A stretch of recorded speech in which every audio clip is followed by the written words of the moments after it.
Coming to you from the historic Hart Building in Marysville, California, in Studio 93, In the Tank with Fish, with your host, Bob Fischetti.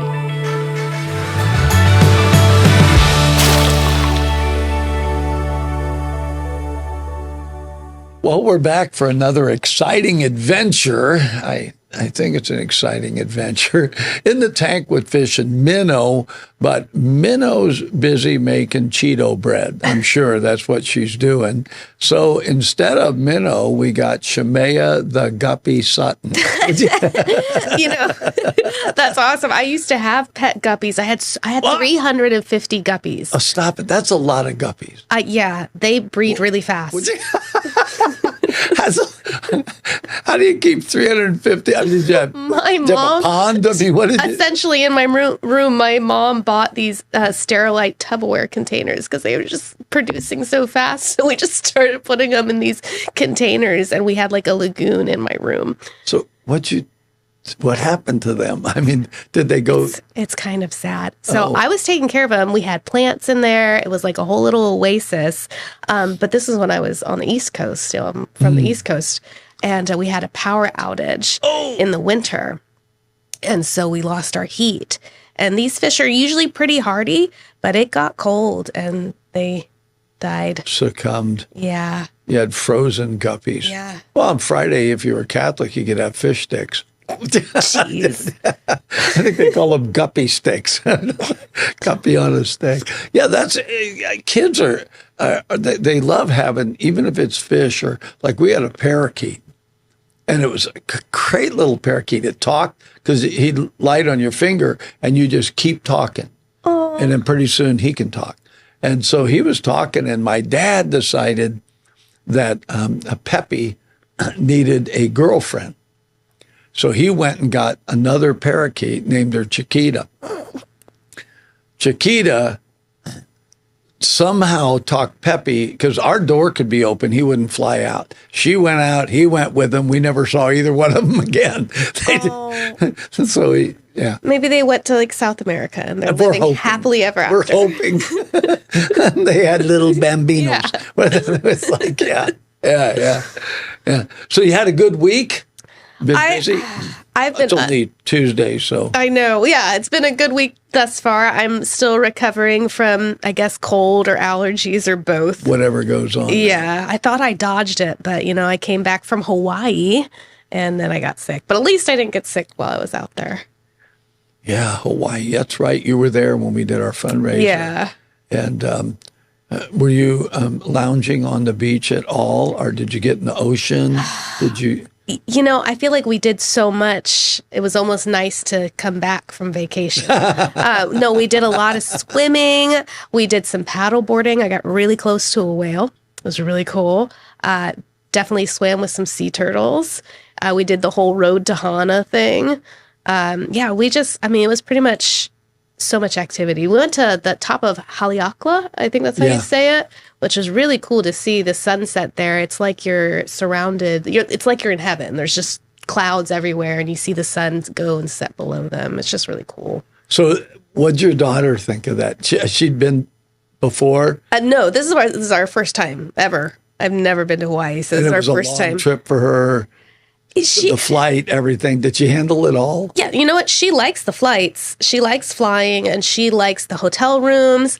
She's a little bit bougie, a little bit, and she enjoyed it. She's like good for one activity. Like when we go out in the morning, do something, and then she's done. She doesn't want to do anything for the rest of the day, which is hard for me because I'm like, this is a once in a lifetime opportunity. We got to go out and do everything, see everything, and She's 11, and I think, she's starting to get a little hormonal as well. So at least once a day, we dealt with a breakdown, a little bit of crying, and we had to slow down and get through that. But she says she enjoyed it. She says she enjoyed it. Bougie. I mean, I've only talked to her a few times. Yeah. She seems like a sweet little girl. But I can tell she's not quite sure how to handle me yet. It's like, because I just kind of, hi, how you doing? And she's like, in that awkward phase. She's about to go into middle school, and I can tell she's getting shy. She's just feeling, just keep bringing her around. We'll break that. I'm hoping. I might homeschool her next year, so we'll see. So we have a guest coming on that you actually met. Yes. That lives close. And this is going to be a fun and yet very interesting interview, right? And we'll talk a little bit about how you met her, how you made that connection. So listen, we're going to be right back. Stay with us because I just love when we get people on that really it's an experience maybe I haven't had, or they've been somewhere I haven't been. It's sort of like if you do a travel program, right? And so I love that. If somebody says, well, hey, I've been to this place, and I immediately want to go, well, what's that like, right? So we're going to find out in just a few minutes. Stay with us. You are watching. Remember, like, subscribe, and share. Oh, I got it right. You did it. I got it right. Hooray for me. We'll be right back. 93Q Radio was an opportunity for what's called an LPFM to give the community a voice. The big part of what's happening here is it's us. It's the community of us. The work that Mr. Fischetti has done with us to promote public education has been absolutely groundbreaking. They have the pulse of our community, from the nonprofits to the local governments. If you want to find out what's happening in our community, get on board with 93Q. And 93Q does so much to help our community, helps us promote our local events, as well as local businesses, and tell our story about what we do here in Yuba Sutter. The folks that work here, they're part of our community, so they understand our needs, and that's important. Local radio is so important during times of emergency. They're there. We lean on them to provide information to our public. My wife and I are glad to support 93Q. We're going to do it on a monthly basis, but I really recommend that if you want to make your community better, this is a great place to take a first step right here. So if you can, reach deep into your pocket and give to 93Q. 93Q is a great partner for law enforcement, and they're a great partner for the Yuba Sutter area. We're really asking people if you can give $10, $15, $20 a month, and then that enables us to continue to put small business spots on the air, nonprofits, organizations that they're using every dollar they got just to operate, and they don't have extra money to spend on really promoting their cause. And that is why community radio, to me, I'm grateful to be part of it, and that's why it's important. And we're back with our guest, Valerie Ehrke, who is an architect, an author, and also just recently received a pardon from President Donald Trump. Valerie, I cannot wait to hear this story and learn more about you. I've been watching you on Facebook for a bit. Well, I appreciate you having me here today. It really means a lot. I couldn't have envisioned doing this podcast 4 years ago. Yeah. Right. Long journey. So before you tell the story, I have to ask, are you a local girl? Where'd you grow up? I am a local girl. I am a farm girl from Arbuckle, and I'm very proud of that. I'm very proud of our country. I have a lot of patriotism running through my blood, and that's part of what led me to go to January 6th. So you do realize that if you took away farming from our country, we all just die, and it's that simple. You don't eat, right? And so we live in this area. I tell people that we live on an island. You can't leave this Yuba Sutter area without hitting a farm. And so when you say, I'm really proud of that, well, I think all of us are. There are still kids that think that chocolate milk comes from a brown cow and white milk. I mean, it's like, because they don't know, but they're becoming more educated all the time with that. So you grew up doing that. I did grow up doing that. I can drive all sorts of heavy equipment due to my time on the farm. Yes. And unafraid. Fearless, yeah. Fearless. What's your favorite animal? Yeah, there you go.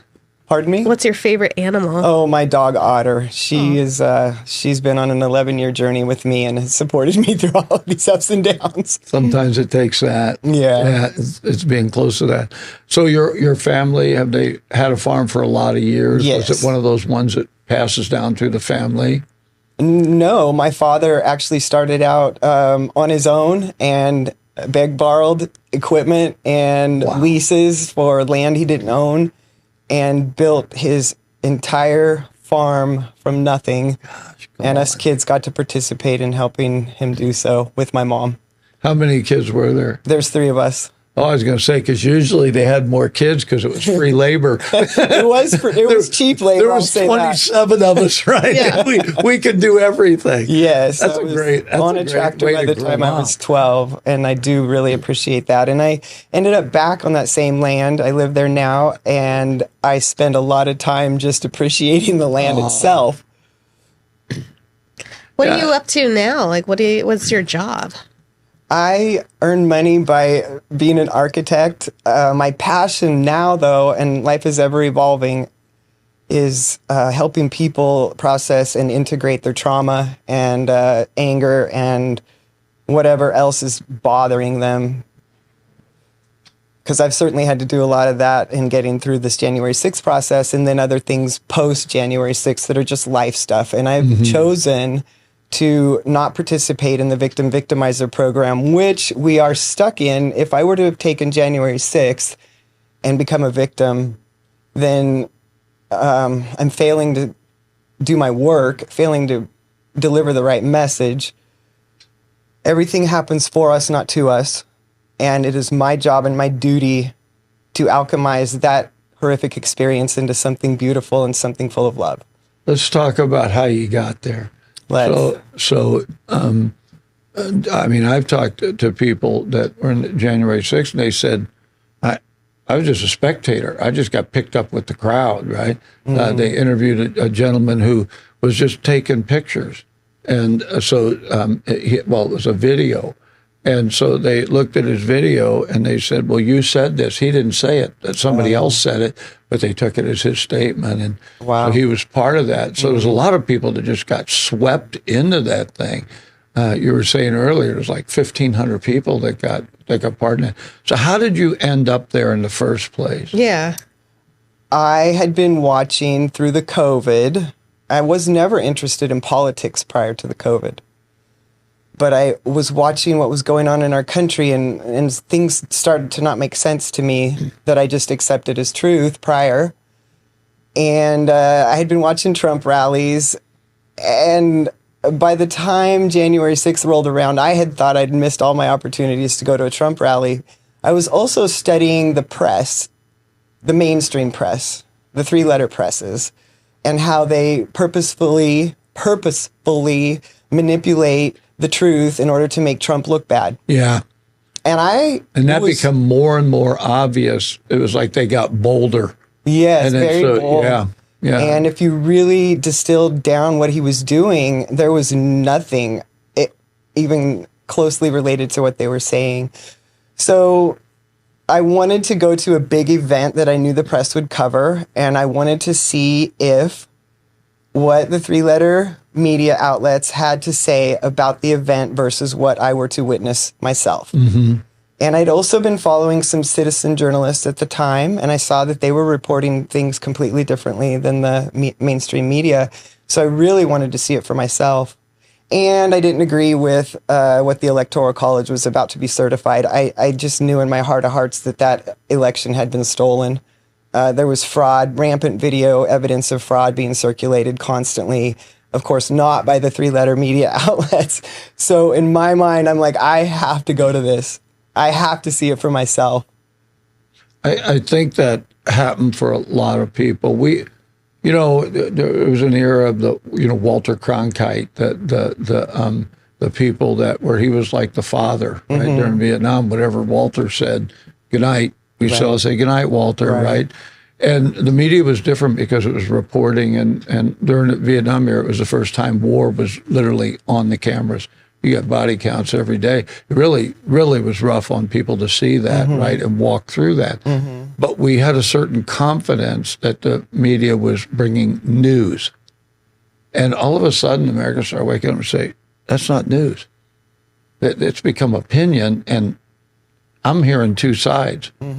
So I think we began to see that crack Right. we begin to say, wait a minute. Like you just said, you're watching some independent reporters and listen to them and going, how can these be that far apart? Mm-hmm. So but given your upbringing, you were patriotic. You loved this country. Always. So that wasn't going to be a question. No. But all of a sudden, the country you loved, something wasn't right, and you knew it. Yes.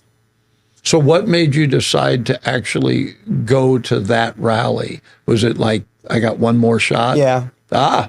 Okay. Because Trump had, failed to win the election, and I assumed he wouldn't do any more rallying, and I assumed also that would be the last opportunity.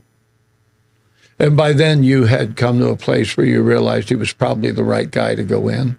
I believe so at the time. Yeah. But I think we need to leave a lot of room for everybody to be,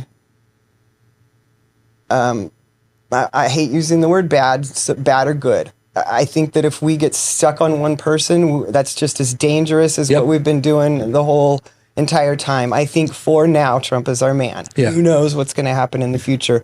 As humanity, as citizens of this country, as citizens of this world, we just have to start thinking for ourselves and keeping our eyes open. But thinking for ourselves. Yeah. And stop with the media, because it's a vision. It tells us a vision every day. Yeah. And it's a fear-mongering. It's intended to keep us in a lower state of vibration because we're in fear or anger or whatever. Well, that's how information gets out, right? Telephone, television, tell a neighbor. Right.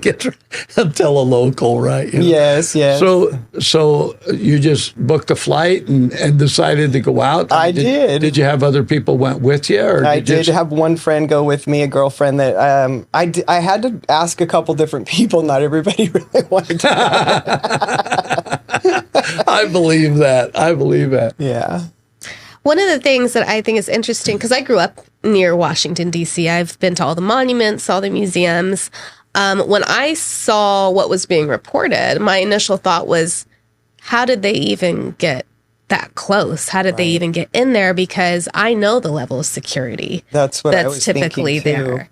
I was wondering why, if they wanted us out of there so badly, why were they, opening the doors? But I'm quite certain they must have a PA system.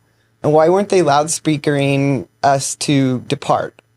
There was no loudspeakers saying anything. The Capitol Police were standing there with their arms crossed, more or less. And they let us in through open doors. I don't know how more simple to put it. And the people were not in riot mode at all. There was families with their children and people flying their flags and taking video footage. There was no weapons. No broken windows that I observed, and nobody fighting. Can you walk us through, what happened? You get to D.C. Yes. You go there. Yeah, all right. We got to D.C., spent the night, and the next morning we were walking towards the White House ellipse. And it was a fairly long walk. We ended up, walking the wrong direction a little bit, grabbed a cab to take us the rest of the way as close as he could get us because there was a lot of security and some streets were blocked off. So he dropped us off fairly close and we continued walking towards the White House ellipse. And there was tons of people converging on the location.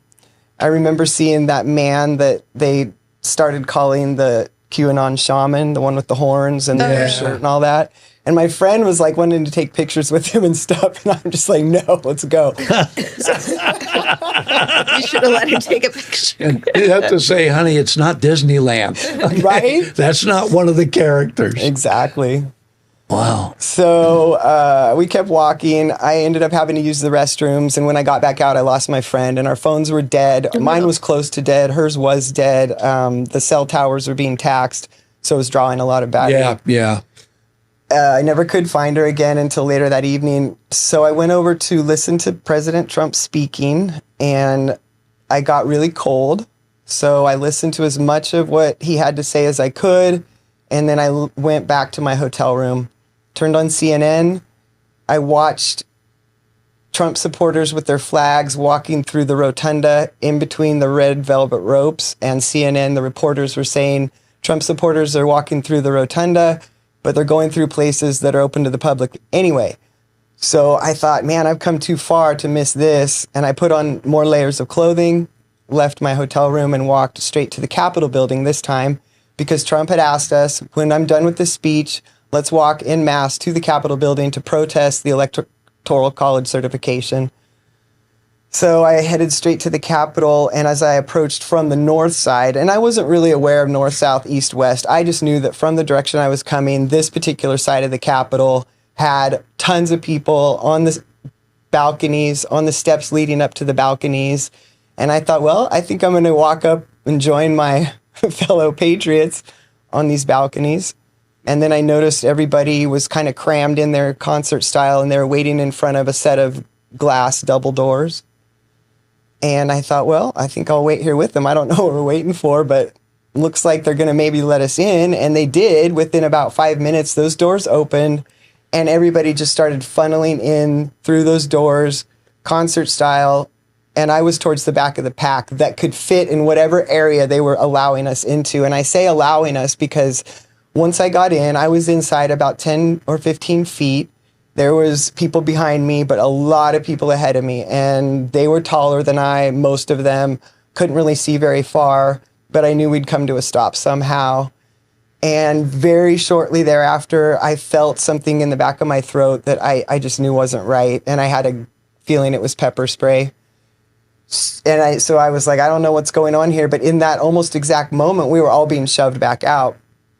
So I turned around to go back out the double doors I had just come in, but people were falling and they were making a big pile outside of the door. And so I tucked into the little corner of the corridor because the corridor was wider than the double doors. So there's a little bit of wall space on each side of those doors. And I tucked into one of those corners trying to figure out what I was going to do next to get out. And a man whom I do not know grabbed the front of my jacket and just tossed me out those doors. So I had to make my way across the people, and I remember seeing the Capitol Police men standing alongside the building just with their hands like this, and a few of them were directing us, like we came in and then came out, and they were kind of funneling us out to the side, so we weren't exactly going out the same way we came in. And so I went back down the steps and went to I believe it's the east side of the building, and people were mostly just standing around there. No, you could tell no doors were being opened on that side of the building. A few people were up on that balcony and on those steps. I took a few pictures and walked back to my room. That was it? Yeah. So you didn't see anything that was reported later? No. So maybe would that have been going on while you were in the corridor trying to get out and you just didn't see it, or like anything I would say on that would be just conjecture. Yeah, I have couldn't idea. see. Yeah. How did they know that you were quote unquote part of it?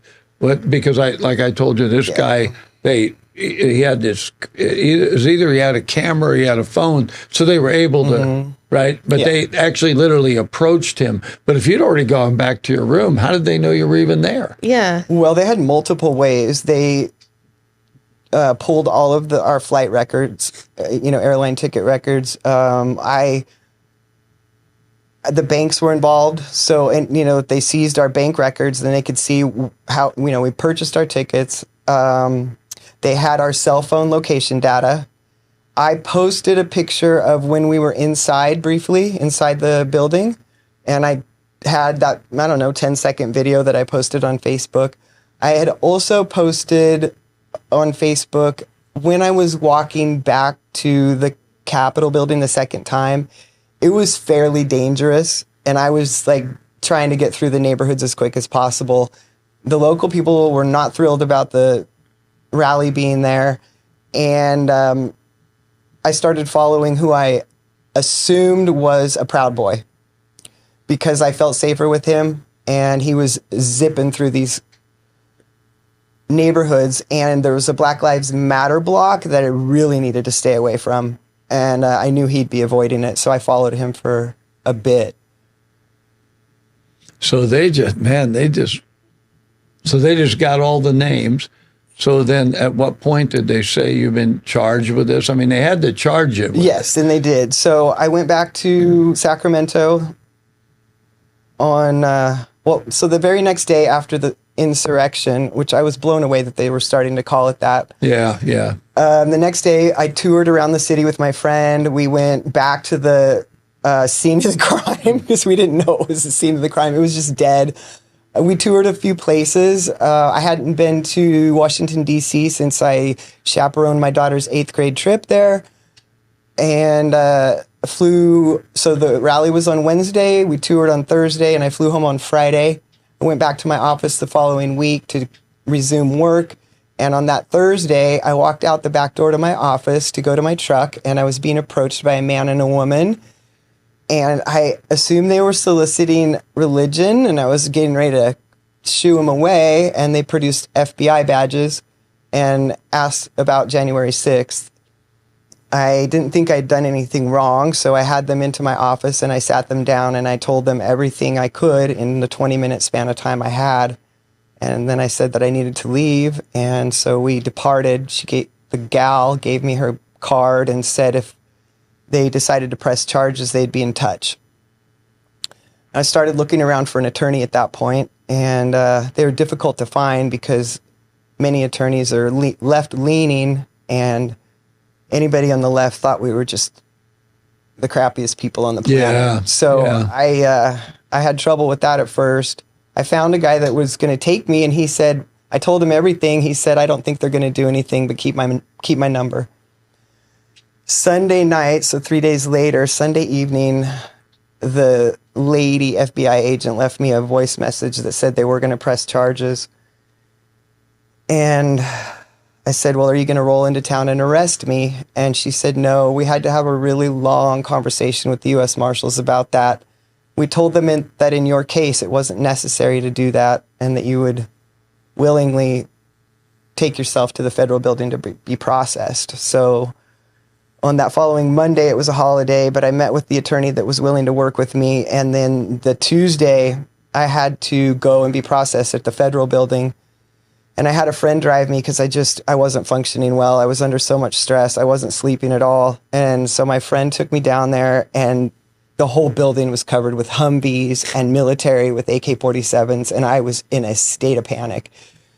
So we pulled over on some side street so I could call the lady FBI agent and just be like, what am I supposed to do? Like, there's all this military. Am I even going to be able to get into this building?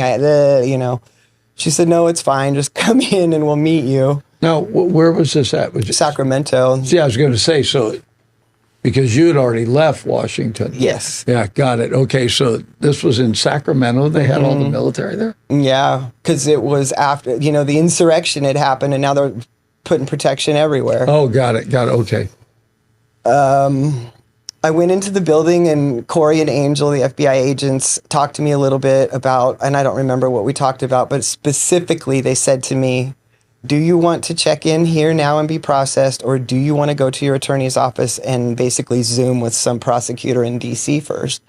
And in my mind, I'm thinking, well, I'm already here. I'll just process first and then go to the attorney's office. And Corey said, sometimes it's not that easy to get out of this building once you go in. I said, okay, I think I'll go to my attorney's office first. Wow. So that's what I did. And I sat before a judge who decided if I was suitable to be on my own recognizance, asked me a lot of questions, and sent me back to the federal building.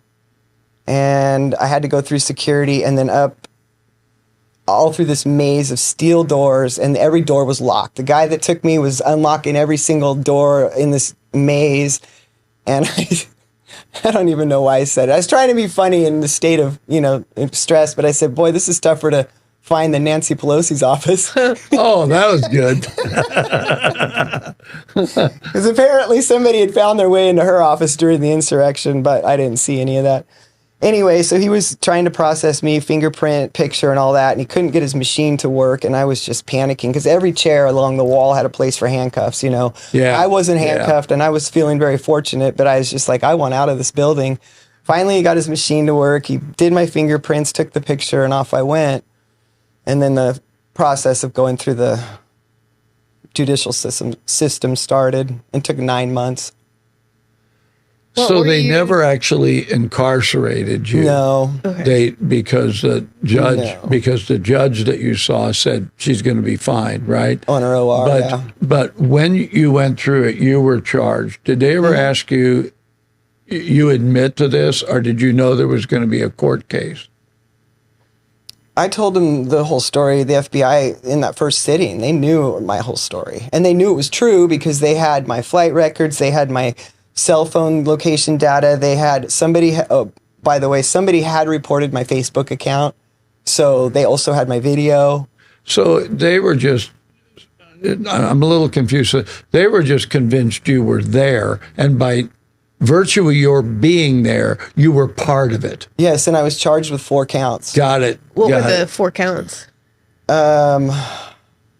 Trying to interfere with the proceedings of Congress, parading and picketing on Capitol grounds, trespassing, one other, I can't remember. There was 3 altogether. They ended up plea bargaining at the end of the day down to the parading and picketing charge, which is, they were all misdemeanors, but they all carried jail time.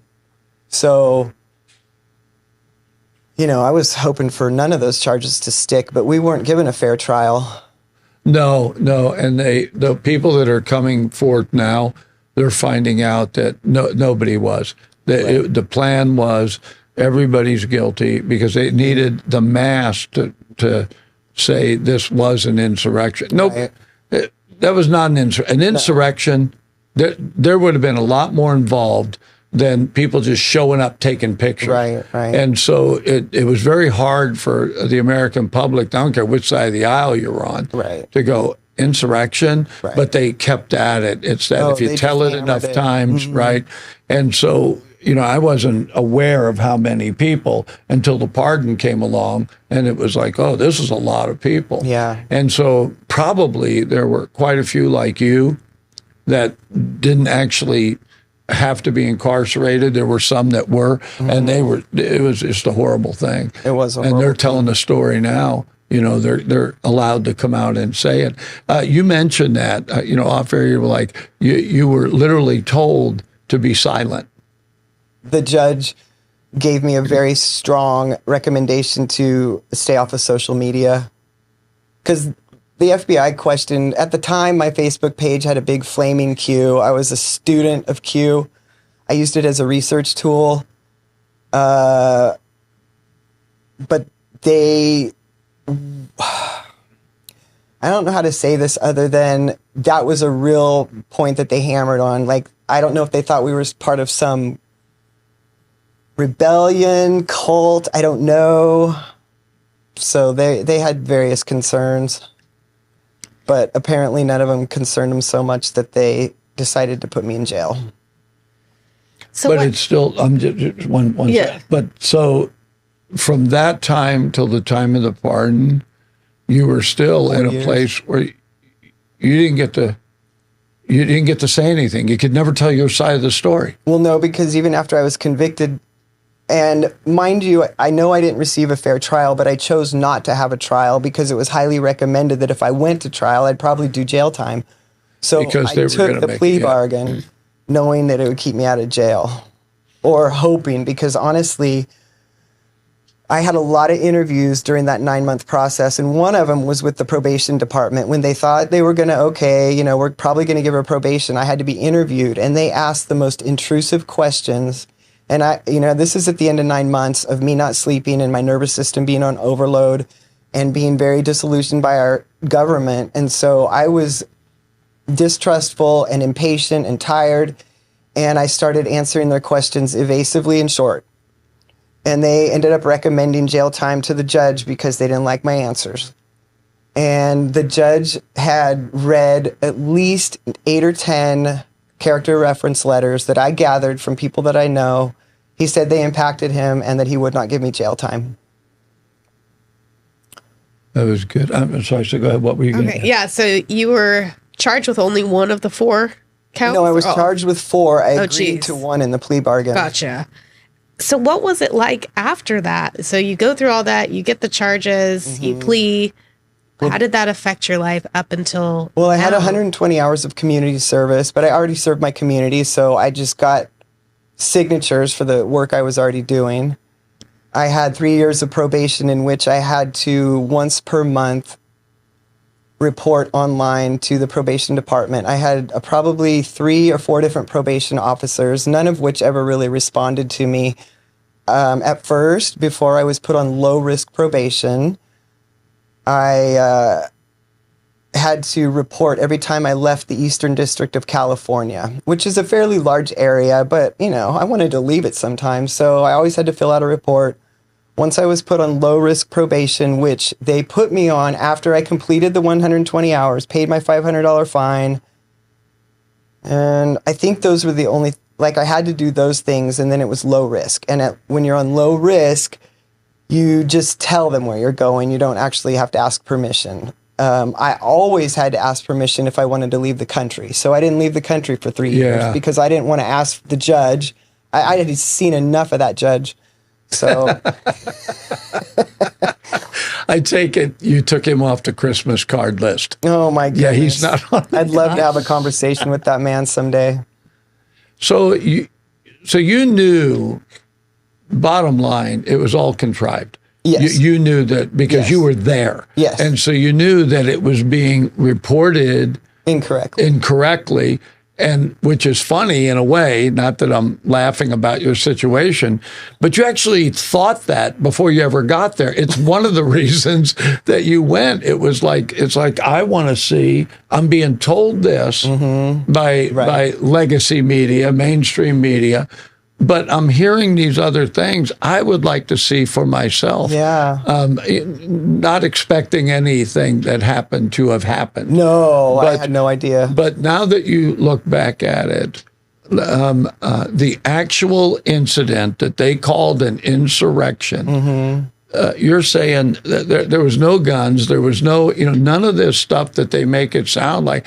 I mean, it was completely and totally fabricated, and it ruined a lot of people's lives. Yeah. I've chosen for it to not ruin my life and chosen to turn it into something good. But a lot of people aren't able to handle the pressure, and my heart goes out to them because there's been suicides. Yeah. And there were many who they really went after them monetarily. Yep. In a big way. So was your friend not involved? No, because we lost each other, and She didn't go in. Are you still friends? Yeah. We are not. What? But not because of January 6th. Okay, all right. I just wanted to. So what an experience. I mean, I realize it was stressful. Sure. But, in some ways now you're more of a hero. I know. You lived through it. Like I said, it's my duty to make this something positive. Yep. So now that you're on the other side of it, because having received the pardon, you are truly on the other side of it. Correct. There's no thing. There's nothing that somebody could do now to go back after that. But you didn't know you were going to be pardoned. I did not. And so prior to that, you had mentioned that you knew when Trump got in that there was a certain amount of things being set straight. You expected that, right? Did you expect the pardon, though? No. And honestly, if I had it my way, we would have the FBI and the DOJ and any other agency, 3-letter agency that was complicit in the fabrication of the insurrection. I would prefer that they came out and said, we dirty dogged 1,500 American citizens. Which I think they are peeling that back. I think that justice in the end is going to get served. I really do. I do too. Because I can feel a shift in our nation.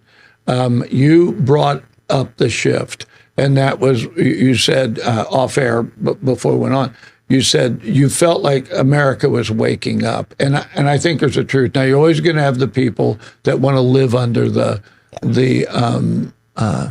perpetual teaching that they've received just over and over again. They call it brainwashing, right? It's just the same story over and over again. Yeah. And they believe it, but they won't look anywhere else. They refuse to look anywhere else. But you were obviously not just intelligent enough, but inquisitive enough to go, this can't be right. Yeah. Right? You started seeing it. And now I think the election proved that there were many people on both sides of the aisle, all different age group, all different races, people that they said, well, these people won't vote because it was this, we're always voting that way. And that didn't happen this time. Right. And we saw such a massive shift. So I get that, but that's really just the statistics at the end. Sure. The people began to do exactly what you were saying. I would like the American people to wake up, and they did. Yeah. And so now I feel like your story is incredibly valuable, right? Because people can see. I began to see it. This could have been the repercussions across America if things hadn't changed, because they were already deep in. This could have been horrible for a lot more people. And so I think you have a story. Now, did you tell me you're going to write a book about this? The book has been written. It's on Amazon right now. What? Yes. What's the name of the book? January 6th. Oh, well, that's great. No, I'm not done. I'm glad you didn't done. call me. Okay. January 6th, Chaos to Christ. That's the title of the book. Great book. All right, folks, you can get this book. It's on Amazon. January 6th, Conflict. Chaos to Christ. Chaos to Christ. That's great, huh? Catchy title. It is. Yeah. It was given to me. Writing the book was not something I intended to do. It was the end of 2024. Trump had been elected. He had not been inaugurated yet. I was in prayer, and I was told to write the January 6th book. I believe that. And I said, no, I don't want to write the January 6th book, because in my mind, I'm done. I'm probably going to get a let's pardon. move on. Yeah, I'm done. But the message is, I mean, sure, the January 6th story is interesting and fascinating to some people, but the more important part of the story is what a person does with the tragedy they're required to walk through in this lifetime. That's it. I think that's why kind of the button I was trying to push on you, to be totally honest. And that's like, you come to a place where you're like, I don't want to be misunderstood. Right. But I'm glad I went through what I did. Yes. Because I know more now. You know, I know probably your sense of hope for the nation is far greater now. And we've always been a pendulum swinging nation. And we had gone clear to one side. So now this has happened, and in 40 days, more have happened than has happened the last 40 years. Correct. Right? I mean, it's just all of a sudden, it's like this huge shift. At the same time, I don't want to swing the pendulum all the other way. No. And you kind of alluded to that. You really would like to see us much more balanced. You mentioned a 3-party or 4-party system. No, actually, I instead just said the 2-party system needs to go. I don't know what system is the answer for our country, but to me, they skillfully divided us down the middle. They've required us to pick a side where we have to compromise some of our values, because frankly, the left has quite a lot right. Yes. They have preservation of Mother Earth correct. Yes, yes. They have sexual freedom correct. They have religious freedom correct. You have the right stuck in Christianity, which is very limiting. So I, at this point in my life, would be more on the right, but I recognize that I'm having to choose and compromise some of my values because I agree with the left on some things. So in other words, we as a country have been split down the middle, and we didn't even mean to be. No, and years ago I became an independent for that exact reason. Right. Because one side doesn't have all the answers. Right, that's right. And my hope is that they would listen to each other.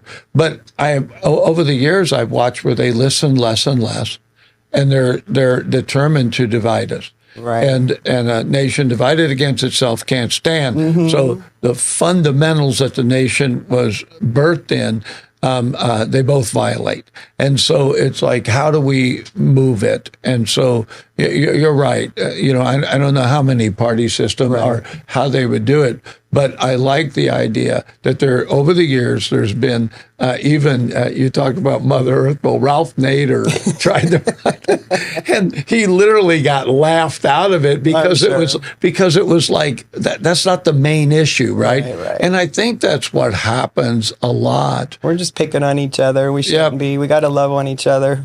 But you're in a unique position now, being able to write that book and tell your story. Yes. How much of a difference in your life really does the pardon make? Because you knew you were innocent all along. It makes zero difference.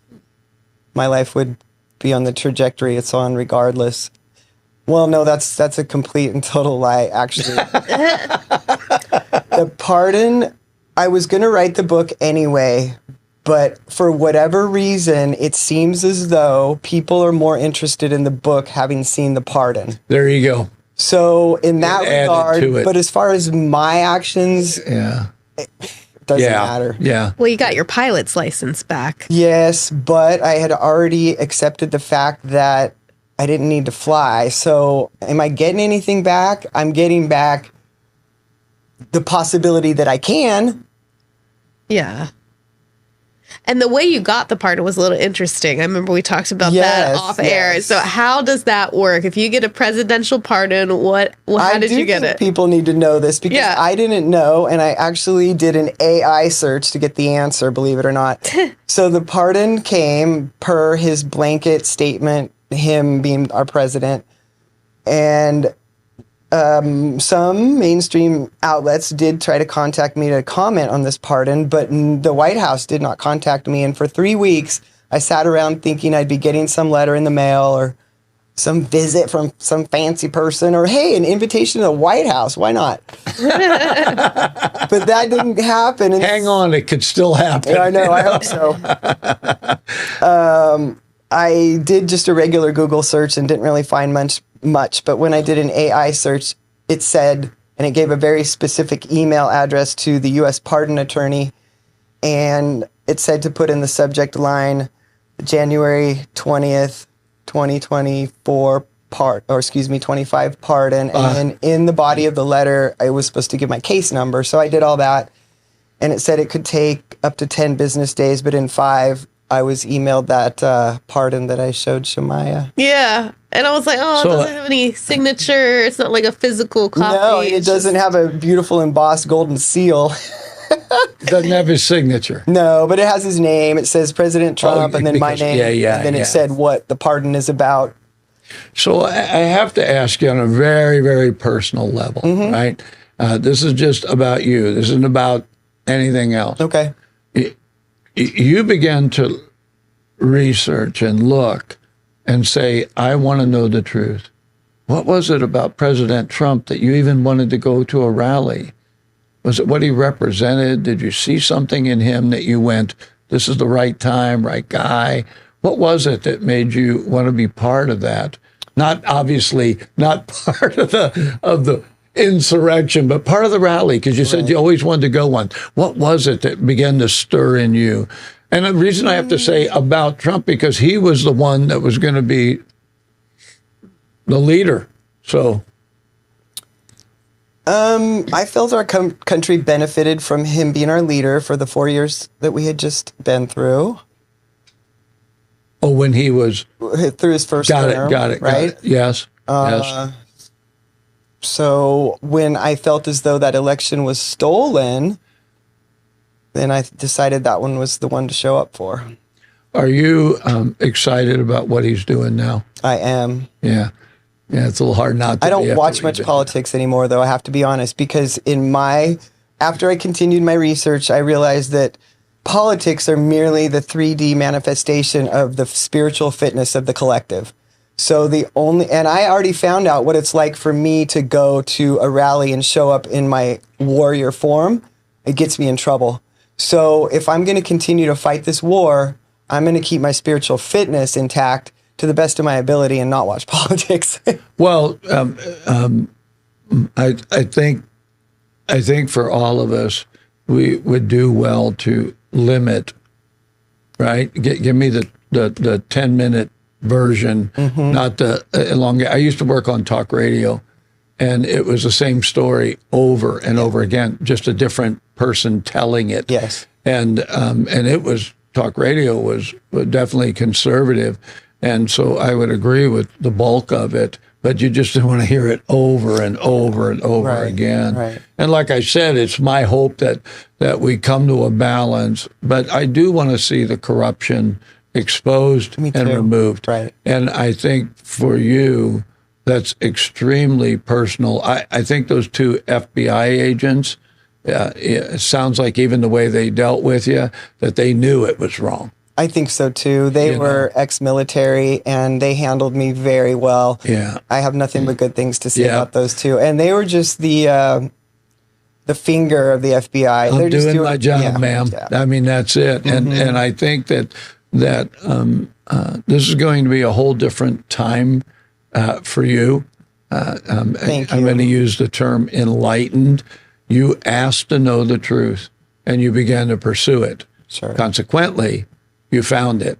And fortunately, the truth you found was the one you hoped for. So Careful what you wish yeah, for. not everybody gets that, but you got that. So is there anything else that you'd like to say to people because of this experience? Because you really, it's not like, hey, look at me. You're not getting a T-shirt that says pardoned. Although like that. if I were you, I would. So I just want you to, I would be like, I've been pardoned, And but I'm excited and very grateful that you've been willing to come on. So is there anything you'd just like to tell people having experienced this? Yes, I would. I would like to.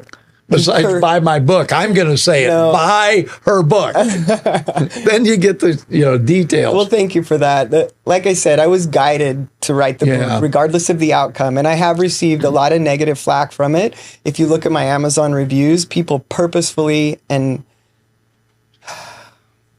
left negative reviews, and they didn't even read the book. You could tell by what their content was that they didn't read it. So I had to develop a different way of being just in that, because at first skin. it was, I don't like using that because it's not really tougher skin. It's like, it just can't bother me. It just can't. It just cannot, and I had that experience when January 6th first happened. The left was extremely mean, very mean.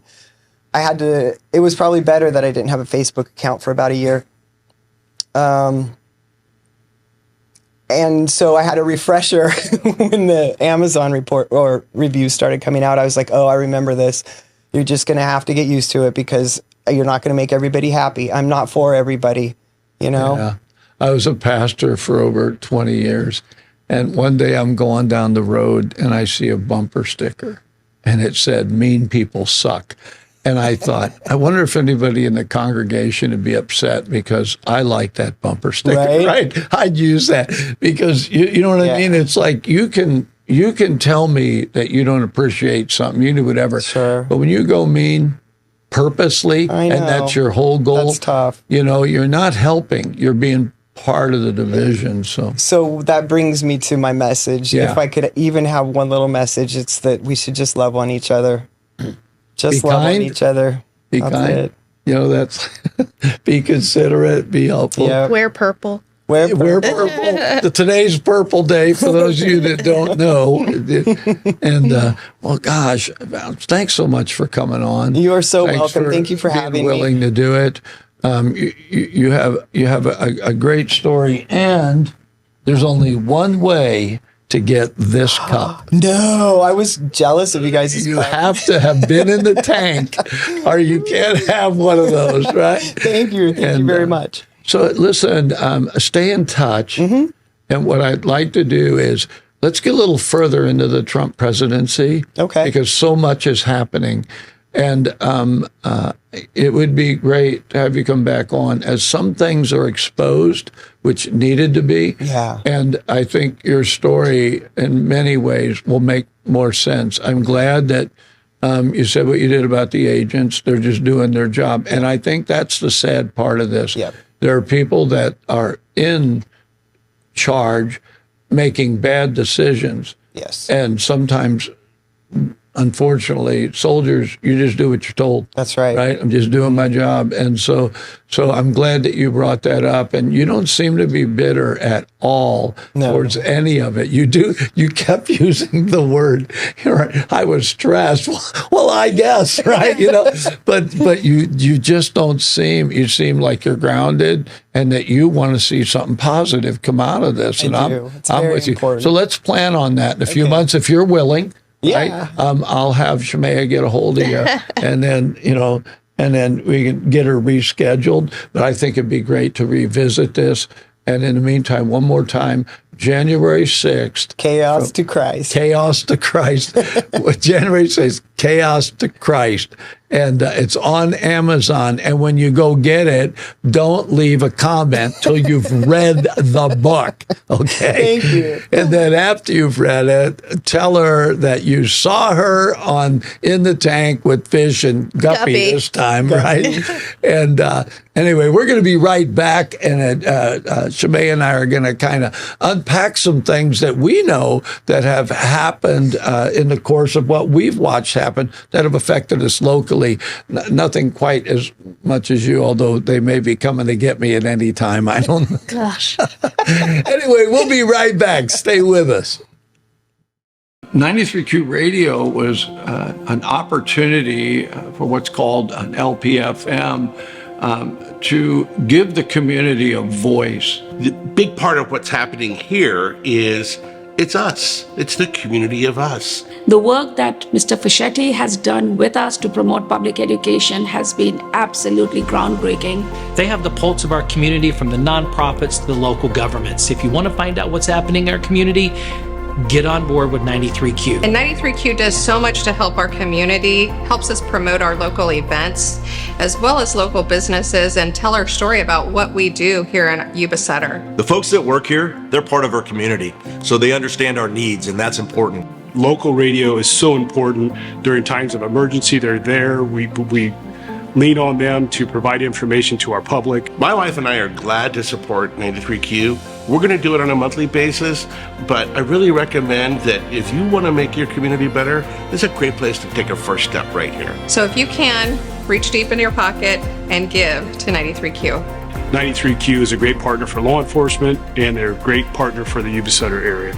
We're really asking people if you can give $10, $15, $20 a month, and then that enables us to continue to put small business spots on the air, nonprofits, organizations that they're using every dollar they got just to operate, and they don't have extra money to spend on really promoting their cause. And that is why community radio, to me, I'm grateful to be part of it, and that's why it's important. Well, we're back, and boy, I'm telling you, Shamaya, that was interesting, wasn't it? Yeah. It wasn't surprising. No, right? And it's interesting, like, I've been in large crowds, and I'm a small person. Mm-hmm. And when in that large of a crowd, I can see how somebody could get caught up and not even realize what's going on, or and we don't. The truth is, we won't ever know the full story. Maybe there was things that happened in the front or to the sides that caused this commotion. But obviously, I mean, I believe what she said. I don't think she had any idea. I think that whether it was contrived by them, they intended to do it. They couldn't intend on that many people being there. So I think that's a lot of people. Yeah, it's like to be let in. Yeah, yeah. But I think that the narrative insurrection, that was where it went off the rails, and then using the government agencies to do what they did. I mean, we got to hear her story. Yeah, she was just attending, and I know. And, 1,500 people, a lot of them were just attending. It was a rally. So to charge them to the depth that they did and call it an insurrection, it really was distasteful to people on both sides. You're always going to have people that lean all the way one direction and going to say, well, they should get, and they're saying, well, he pardoned them, but, some of them attacked the police officer, right? And it's like, okay, and your point would be, what was going on? We're not hearing the whole story. And I'm telling you, you get 1,500 people, that many people in mass, there'd have been a lot more damage. If it was an insurrection and they were going to take the Capitol, there'd have been a lot more going on, and they would have been armed. You would think they wouldn't have so. just shown up. So they're trying to act like it was a plan and that President Trump was behind it and told them to do it. And the whole thing was they just create these narratives and they push it out through the media, who has not been kind at any level. We're just going to tell our side. And then the people hear that, never knowing what's going on. So I'm glad that she was willing to come in and say, listen, this is what happened to me, right? Yeah. She wasn't in the front of the line. She never even saw the front. She never No, got and to that's see just it. like, we don't know what happened up there. And then just because she flew there, and just because they could see her, hey, she took some pictures, right? It's like, but what did she do that was wrong? She's just in a crowd. The crowd moved forward. And as far as trespassing, they opened the doors. Yeah, I think, the fact that the truth is so shrouded and it's so hard to find, I think that's an issue in itself. And I, as a journalist, I see that all the time, going in different headlines, different spins. It really is hard to get down to the bottom. But having these types of conversations, bringing her in and hearing her story, like, not everybody who was there is a bad person. Some people were just there because they wanted well, like to be, she said, I wanted to go to a rally. I knew it was my the only last one. chance to be in And there. whether she believed the election, she wanted to see the Electoral College say this wasn't legit. And now we're finding out more and more, starting to prosecute people that did do things wrong. So it's unfolding, which means your narrative and story wasn't right in the first place. But here we have somebody that was there, right? Yeah. Trying to get to the truth, and instead ends up, she's thrown out. I am very grateful that President Trump, especially after meeting Valerie, that he pardoned them, because somehow, I mean, who knows how he knew the whole story. I'm sure he knew different things, but what he did know was the length they went to prosecute. That costs the American taxpayer a lot of money to go connect with 1,500 people based on their plane ticket, their credit cards for where they ate, whatever they spent money on. That was a huge investigation for what? To prove that they did something they didn't do. And so that's why she was able to plea bargain to what? Trespassing. Oh my gosh. Which I don't, I'd have to look into that. I don't Was it not trespassing? Yeah. They said it was. Picketing on picketing, government. I didn't even know you weren't allowed to do that. I thought as American citizen, you kind of can petition wherever and protest, but I guess. Well, I look at some of the corruption they're finding in our government and I'm going, really, guys, so trespassing, that's the best you got, right? And the stuff that we're hearing has been going on. Money being funneled to relatives for nonprofits that don't do anything with the money, right? It's like, look, I want us to be a giving nation, but more than anything, I want us to be legit. What is our government supposed to pay for in infrastructure? What is it supposed to pay for in protection in the military? They all want to beef about the military. I don't care if Doge goes through the military and finds out that there's money that these contractors are receiving way more, like the $5,000 toilet seat, right? I've been looking into all sorts of this stuff. Yeah, so I'm good with that, but I am not good to recognize that we can just reduce the military to a few people. I'm not good with that. Right. And now more and more people, since President Trump was elected, are going into the military because he's taken away those parameters that have really limited. I like what Hessek said about they're war fighters, that you have to have a different mentality in the military.